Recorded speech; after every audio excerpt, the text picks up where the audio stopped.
Welcome to cookery pots. ఇవాళ మీకు నేను రాగి అటుకుల మిక్చర్ ఎలా చేసుకోవాలో చూపిస్తాను. ఓకే, ముందుకోవాలి పల్లీలు, పుట్నాలు, ఎండుమిర్చి, పచ్చిమిర్చి, కరివేపాకు, స్లైసెస్గా కట్ చేసుకున్న కొబ్బరి, కిష్మిష్ యాడ్ చేసుకొని దూరగా వేయించుకోవాలి.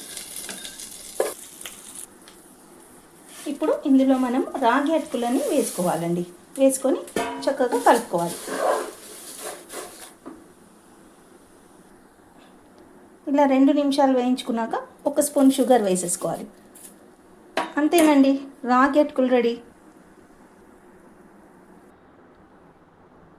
చూసారు కదండి, టేస్టీ అండ్ హెల్దీగా రాగి అటుకులు రెడీ అయిపోయింది. మీరు కూడా తప్పకుండా ట్రై చేయండి.